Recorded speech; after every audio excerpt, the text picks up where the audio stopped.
नमस्कार दोस्तों, मैं नहीं स्वागत करता हूं आपका आपके अपने यूट्यूब चैनल 360 पैडागॉग में। हम पढ़ रहे थे सीटेट पेपर 1 में आने वाली ईवीएस और उसमें भी हम जो 15 नंबर का कंटेंट आता है आपका क्लास थर्ड फोर्थ फिफ्थ का, हम वो कवर कर रहे थे। तो ये क्लास फिफ्थ का हम कंटेंट कवर कर रहे हैं और इस पे बेस्ड जो प्रीवियस ईयर क्वेश्चन है उनको भी साथ साथ हम कवर कर रहे हैं। फिर क्लास फिफ्थ का एक वीडियो पहले आपकी आ चुकी है, ये दूसरी वीडियो जिसमें हम बाकी का बचा हुआ कंटेंट कवर कर रहे हैं। ठीक है, तो चलिए बिना किसी देरी के स्टार्ट करते हैं। लिखा है दुनिया की सबसे मशहूर shawl pashmina shawl. Pashmina shawl से बहुत बार क्वेश्चन बनता है। ठीक है, इससे पहले थोड़ा सा ऊपर भी रह गया था, उसको पहले कवर करते हैं। हाँ, ये यहाँ से थे शायद, हम यहाँ तक कर लिए थे हमने। चांगपा कम्युनिटी एक कम्युनिटी है जो लेह और लद्दाख में आपको देखने को मिलती है। और ये जो कम्युनिटी है जो आपकी है चंगपा, ये लगभग 5,000 ऊंचाई मतलब हाई एल्टीट्यूड पे रहते हैं। और ये जो है चांगपा कम्युनिटी एक घुमंतु कम्युनिटी है। ये एक जगह से दूसरी जगह मतलब ट्रैवल करते रहते हैं और अपने लिए और अपनी भेड़ बकरियों के लिए झुंड को लेकर घूमते रहते हैं। और मतलब जो हरे मैदान होते हैं जहाँ पर इनकी भेड़ बकरियों को घास मिल जाए, वहाँ ये ट्रैवल करते हैं। और ये जो जानवर होते हैं इनके पास, जो भेड़ बकरी है, यही इनकी एक्चुअल संपत्ति होती है, क्योंकि जो ये लोग हैं इन सबको जो कुछ मिल रहा है इन भेड़ बकरियों से ही मिलता है। तो क्या भी लिखा है, इन्हीं जानवरों से इन्हें अपनी जरूरत का सारा सामान मिल जाता है। दूध, मांस, टेंट के लिए चमड़ा, स्वेटर और कोट के लिए ऊन आदि। भेड़ बकरियां ही इनकी सबसे बड़ी पूंजी होती हैं। लिखा है, जितनी भेड़ बकरियां उतना ऊंचा परिवार का स्तर। मतलब जिन लोगों के पास जितनी ज्यादा भेड़ बकरियां होंगी उनका समाज में स्तर उतना ही ज्यादा होता है। मतलब जो चंगपा कम्युनिटी है उसमें। और चंगपा खास तरह की बकरियां पालते हैं जिनके बालों से दुनिया की सबसे मशहूर शॉल बनाई जाती है। इसको बोलते हैं पश्मीना ऊन बनती है और उससे बनाई जाती है पश्मीना शॉल। वो नीचे अभी आप पढ़ेंगे। जितनी ठंडी और जितनी ऊंची जगह होती है, इन बकरियों के बाल भी उतने ही ज्यादा गर्म और नरम होते हैं। मतलब नरम इनके मतलब बाल इनके शरीर पे ग्रो होते हैं। इसलिए चंगपा इतने मुश्किल हालात में भी इतनी ऊंचाई पर रहना पसंद करते हैं। यही इनकी जिंदगी है। और एक चीज है, जो यहाँ पर ये रहते हैं ना जिन टेंटों में, उन टेंटों को बोलते हैं रेबो। क्या बोलते हैं उनको? उनका बोला जाता है रेबो। क्या बोला जाता है? रेबो। ये ध्यान रखना, जिन टेंटों में ये लोग रहते हैं उसको बोलते हैं रेबो। और जहां पर इनके एनिमल्स को रखा जाता है उसको बोलते हैं लेखा। क्या बोलते हैं? लेखा। ये दो क्वेश्चन, ये भी इससे भी रिलेटेड क्वेश्चन आएगा। जहां पर ये अपनी टेंटों में रहते हैं इनके टेंटों को बोलते हैं रेबो बोला जाता है। और ये जहां पर इनके अपने एनिमल्स को रखते हैं उसको बोलते हैं लेखा। ठीक है, चलिए आगे समझते हैं। इसमें क्वेश्चन आ गया, हमारे देश के किस भाग में लोगों के रहने के लिए बने बड़े तिकोने टेंटों को रेबो कहते हैं और जानवरों को रहने के स्थान को बोलते हैं लेखा। तो अभी अब मैंने आपको बताया। ठीक है, चंगपा कम्युनिटी जो है, इनके जो रहने का जो टेंट है उसको बोलते हैं रेबो और इनके एनिमल्स को जहाँ रखते हैं उसको बोलते हैं लेखा। तो ऑप्शन नंबर 4 हो जाएगा लेह लद्दाख। क्या हो जाएगा? लेह लद्दाख। चलिए अगला समझते हैं। अब ये आया पश्मीना शॉल के बारे में। ये बहुत इंपॉर्टेंट क्वेश्चन है, बहुत बार सीटेट में से रिलेटेड क्वेश्चन आया है। दुनिया में मशहूर शॉल एक पश्मीना शॉल है जो 6 स्वेटर के जितनी बराबर गर्म होती है। इतनी गर्म पर मोटी बिल्कुल नहीं, बहुत गर्म होती है पर बहुत ही हल्की होती है। ये एक रिंग से पूरी शॉल निकल सकती है, मतलब एक अंगूठी से इसको निकाला जा सकता है। यह पश्मीना बनता है कहाँ से बनता है? पहाड़ी बकरियों की एक खास नस्ल जो लगभग 5,000 मीटर की ऊंचाई पर रह सकती हैं। यह सर्दियों में तापमान 0 डिग्री से भी बहुत कम -40 डिग्री चले जाता है। और ऐसे में इतनी सर्दी में से बचने के लिए बकरियों के शरीर पर बहुत से बारीक और नरम बाल क्या होते हैं? उगते हैं। और जो गर्मियों में झड़ जाते हैं या लोग उनको खुद काटते हैं, क्योंकि इससे बहुत गर्मी लगती है बकरियों को। यह बाल बहुत ही पतले होते हैं और इतने पतले की बकरियां के 6 बाल मिलाकर एक इंसान का एक बाल बनता है, कि हमारा एक बाल और बकरियों के 6 बाल, जो ये वाली बकरियां बराबर होंगे। इनकी बुनाई हाथों से करने के लिए एक खास तरीके के बुनकर होते हैं। और ये जो पश्मीना शॉल है ये मशीन के द्वारा नहीं बनती, हाथ के द्वारा ही बन सकती है। और अगर एक बुनकर 250 घंटे बुनाई करे तब जाकर एक साधारण शॉल बनती है। अगर हम डिजाइन वाली शॉल बनाए तो उसमें बहुत ज़्यादा टाइम लगेगा। तो ये चीज़ आपको पता होनी चाहिए कि जो पश्मीना शॉल होती है वो एक 6 स्वेटर के बराबर गर्म होती है। और ये मतलब खास तरीके की नस्ल वाली क्या होती है, बकरियों में के शरीर पे ग्रो होती है, जो 5,000 ऊपर हाई एल्टीट्यूड पे रहती हैं। ठीक है, और इनके जो बुनकर है, इसको बुनने के लिए, पश्मीना शॉल को बुनने के लिए 250 घंटे लगते हैं। ये आपको पता होना चाहिए। चलिए इससे रिलेटेड क्वेश्चन समझते हैं। ये क्वेश्चन दे रखे हैं, इनको ध्यान से समझिएगा। इसमें लिखा है दुनिया में प्रसिद्ध पश्मीना शॉल के बारे में निम्नलिखित कथनों पर विचार कीजिए। एक पश्मीना शॉल में 6 स्वेटरों के बराबर गर्मी होती है। ठीक है, ये बात 6 स्वेटर जितनी गर्म होती है। कोमल पश्मीना पहाड़ी बकरियों की एक खास नस्ल से एकत्रित किया जाता है जो 5000 ऊंचाई हाई एल्टीट्यूड पे रहती हैं। बी, ऑप्शन बी आपका ठीक है। अगला, अत्यधिक सर्दी से बचने के लिए बकरियों के शरीर पर गर्म बालों की एक परत उग जाती है। ये भी ठीक है। डी देखिए, पतले बालों को बकरियों के शरीर से काटने के पश्चात मशीनों द्वारा बुनाई की जाती है। नहीं, मशीनों द्वारा बुनाई इसकी नहीं की जाती, हाथों द्वारा की जाती है। तो ए बी सी करेक्ट है आपका, डी गलत है। ठीक है, तो देखिए इसमें लिखा है ऑप्शन ए बी सी, तो आपका ऑप्शन फोर्थ करेक्ट हो जाएगा, ए बी सी। चलिए अगला क्वेश्चन देखते हैं। Pashmina variety of wool is obtain from which animal, तो किससे ली जाती है? बकरी से, तो गोट इसका करेक्ट आंसर हो जाएगा। ठीक है, चलिए अगला समझते हैं। इन विच पार्ट, इसमें लिखा which part of a big country cone shape tents use for living are known as rebo and the place in which the animal are kept, इसको बोलते हैं लेखा। मैंने आपको बताया था कि जो चंगपा कम्युनिटी होती है वो जिस टेंट में रहते हैं उसको बोलते हैं रेबो, और जहां पर वो एनिमल को रखते हैं उसको बोलते हैं लेखा। तो ऑप्शन नंबर आपका फोर्थ करेक्ट हो जाएगा, लेह लद्दाख। ठीक है, चलिए अगला क्वेश्चन समझते हैं। ये पश्मीना शॉल के बारे में चीज़ें दे रखी है, ये वही क्वेश्चन है, शायद इंग्लिश में आ गया, तो ए बी सी इसका करेक्ट आंसर होगा। चलिए आगे समझते हैं। अब दूसरा बहुत इंपॉर्टेंट क्वेश्चन जो आपका बन सकता है यहाँ से, ये है स्लोथ। ये आपको लंगूर जैसा दिखाई दे रहा होगा पर है नहीं, भालू जैसा इसमें देखा है, ये भालू जैसा दिखते हैं पर एक्चुअल में नहीं होते। स्लोथ ये बहुत ही आलसी होता है, हम लोगों से भी आलसी है ज़्यादा, समझिए इसके बारे में। ये भालू जैसे दिखते हैं पर भालू नहीं है। ये दिन में करीब 17 घंटे पेड़ से उल्टे सिर लटकाकर मस्ती में सोते हैं। 17 घंटे सोता है ये जिस पेड़ पर रहते हैं उसी के पत्ते खाकर पलते हैं, और इसीलिए इन्हें कहीं और जाने की जरूरत ही नहीं पड़ती। जब ये अपने एक पेड़ के सारे पत्ते खा लेता है तभी तभी ये पास के पेड़ पर जाते हैं। लगभग 40 वर्ष के अपने पूरे जीवन में यह मुश्किल से 8 पेड़ों पर ही घूमने की तकलीफ कर पाता है। मतलब 40 वर्ष जीता है लगभग ये, और ये 8 पेड़ पर ही जाता है। एवरेजन 8 पेड़ पे ही घूमता रहता है। ठीक है, और ये सप्ताह में एक बार ही शौच करने के लिए पेड़ से उतरता है। मतलब एक बार वॉशरूम करने के लिए उतरेगा हफ्ते, मतलब 7 दिन में एक बार ही इनसे उतरता है ये। तो देख लीजिए कितना आलसी है। चलिए इस रिलेटेड क्वेश्चन समझते हैं। स्लोथ के विषय में तो ध्यान रखना है, बहुत इंपॉर्टेंट है। ये जो खबरें दे रखी है, भालू जैसा दिखाई देता है पर भालू नहीं होता। 17 घंटे पेड़ से उल्टे लटक कर सोता है। ठीक है, और ये अपने 40 वर्ष के जीवन में सिर्फ 8 पेड़ पर ही घूम पाता है, और हफ्ते में एक बार ये वॉशरूम मतलब वो शौच के लिए पेड़ से उतरता है। चलिए समझते हैं क्वेश्चन। स्लोथ के बारे में निम्नलिखित में से कौन सा कथन सही है, चुनिए। स्लोथ भालू जैसे दिखते हैं। ठीक है, एक दिन में 22 घंटे वृक्ष से उल्टे लटक कर सोते हैं। नहीं, 22 घंटे नहीं सोते, ये भी 22 नहीं सोते।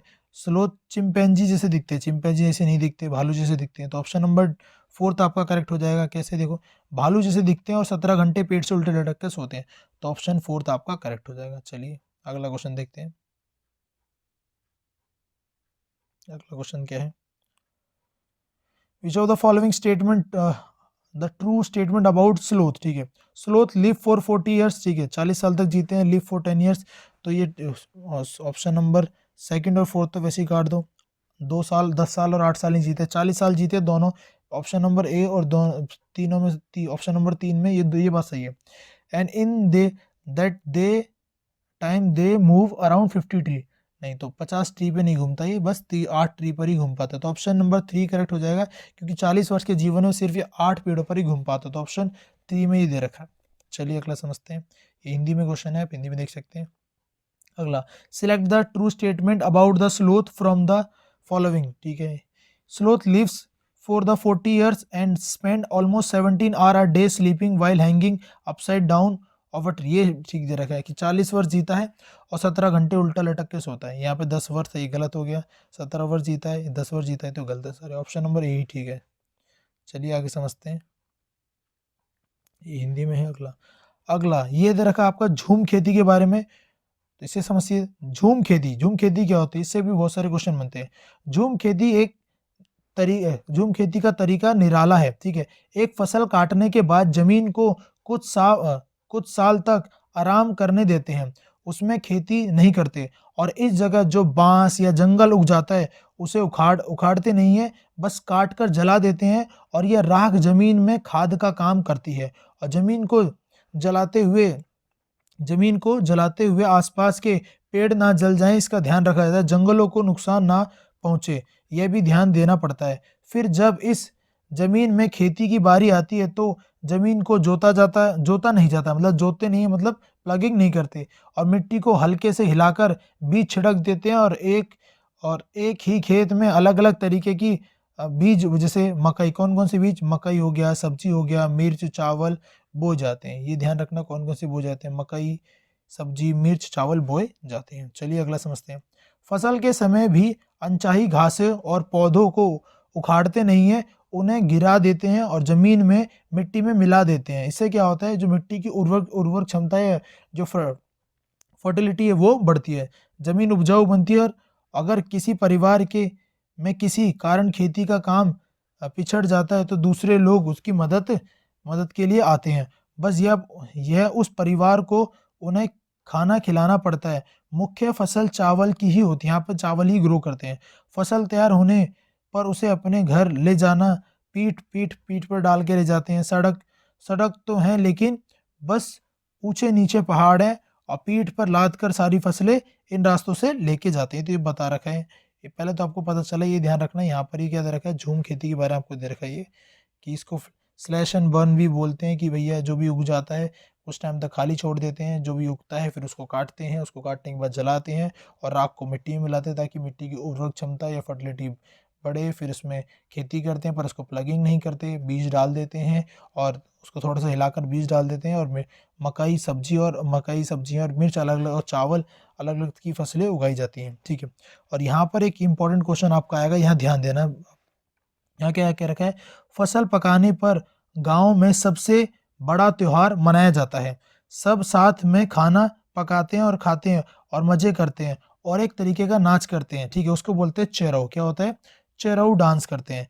और इस नाच में जमीन पर बांस की डंडी लेकर दो दो लोग, मतलब लोग डांस करते हैं, कैसे करते हैं, इस नाच में जमीन पर बांस की डंडी लेकर इसमें लिखा है दो दो लोगों की जोड़ी आमने सामने बैठती है, और ढोल की ताल पर डंडियों को जमीन पर पीटते हैं, और डंडियों के बीच लोग एक एक कतार में खड़े होकर कूदते हैं। ठीक है, जैसे अब रस्सा कूदते हैं लाइट, थोड़ा बहुत वैसा ही है ये। ठीक है, तो ये ध्यान रखना। ये इसमें चेराउर जो है आपका नृत्य बोलेंगे, और ये कहाँ होता है, ये मिजोरम में होता है। चलिए आगे समझते हैं।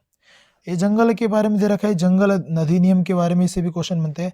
जंगल अधिकार कानून 2007, यह कानून आदिवासियों को जंगल पर उनका हक दिलाता है। जो लोग कम से कम 25 सालों से जंगल में रह रहे हैं, उनका वहाँ के जंगल और वहाँ पैदा होने वाली चीज़ों पर हक है, और उन्हें जंगल से हटाया ना जाए, और जंगल बचाने का काम भी उन्हीं की ग्राम सभा का होता है। ये जंगल 2007 का कानून कहता है, अधिनियम। चलिए अगले समझते हैं। और यहाँ दे रखा है आदिवासियों के बारे में दे रखा है कि आदिवासी वहाँ के ओरिजिनल जो है लोग होते हैं वही होते हैं। तो इसको भी आप पढ़ लीजिएगा। ठीक है, चलिए आगे समझते हैं। अब क्वेश्चन देखते हैं। झूम फार्मिंग क्या होती है, organic farming, slash and burn farming, slash and burn farming, limited use of pesticides, limited use of chemical fertiliser. तो ये क्या होती है, स्लैश एंड बर्न फार्मिंग होती है, मैंने अभी ऊपर आपको बताया था। चलिए आगे समझते हैं। काट और दग्ध खेती, ये तो हिंदी में हो गया। दूसरा, people who have been living in the forest for at least 25 years have a right over the forest and land what is grown on it. This act is drive from, कौन से एक्ट से पता चलता है ये, right to forest act 2007। अभी ऊपर आपको जस्ट बताते हैं, यहाँ पे ये देखिए, यही क्वेश्चन है यहाँ पे आ गया, ये रहा नहीं, इसमें बता रखा जो 25 साल से रह रहे हैं लोग वहाँ जंगल पे, उनका ही अधिकार होता है। चलिए आगे समझते हैं। अगला क्वेश्चन आपका ये रहा।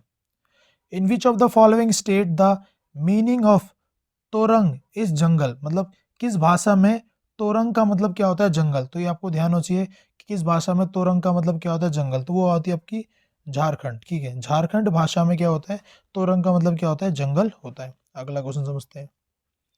इसमें देखा which of the following statement about the forest, torang mean the forest in Kurukh language, किसमें होता है कुडुक लैंग्वेज।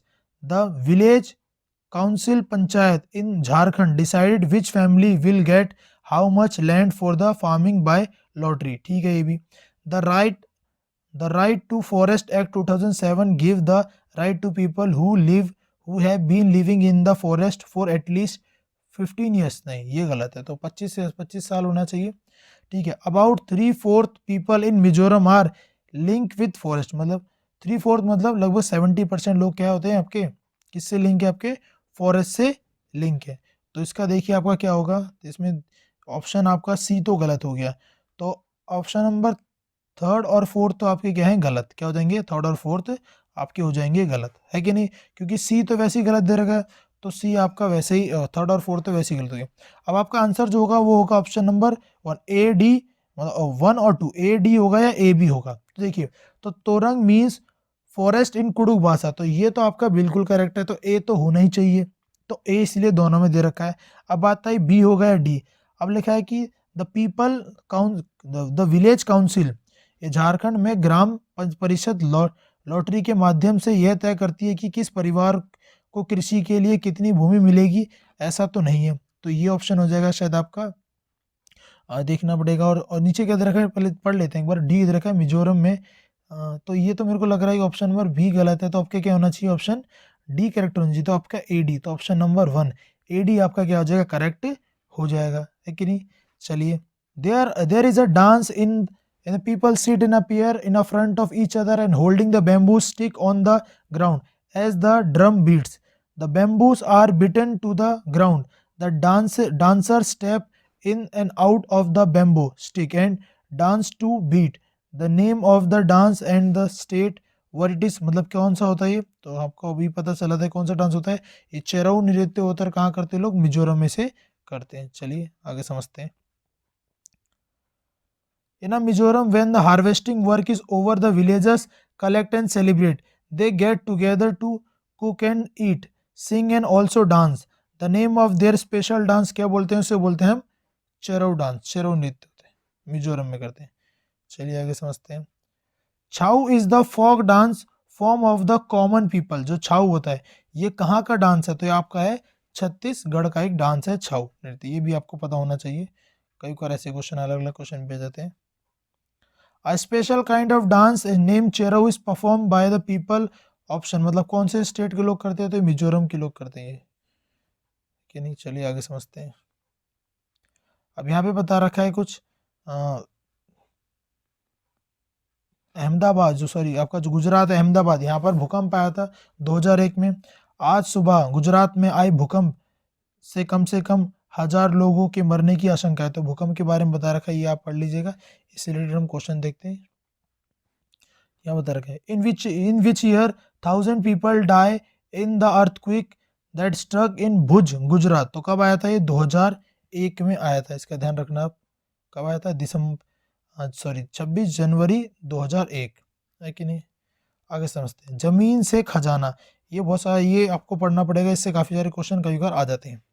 जमीन से खजाना समझिए, यह पता लगाना आसान नहीं है कि जमीन के अंदर गहरा मतलब कितनी गहराई में तेल और कहाँ मौजूद होता है। वैज्ञानिक खास तरीके और मशीनों से समझते हैं और अंदाज़ा लगाते हैं कि फिर गहराई तक पाइप और मशीनें डालकर तेल ऊपर खींचा जाता है। तो ध्यान से समझिए इसको, ये जो है ये ऑप्शन ये बहुत इंपॉर्टेंट है।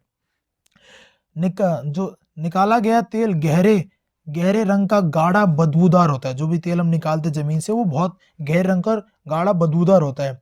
इसमें घुली मिली छुपी होती, मतलब जिसके अंदर मतलब मिट्टी वगैरह होती है, बहुत सारी चीज़ें इसमें घुली मिली और छिपी होती हैं। बहुत सारी चीज़ें इसके अंदर घुली मिली छिपी होती है। इन चीज़ों को अलग अलग और साफ करने के लिए तेल को रिफाइनरी भेजा जाता है।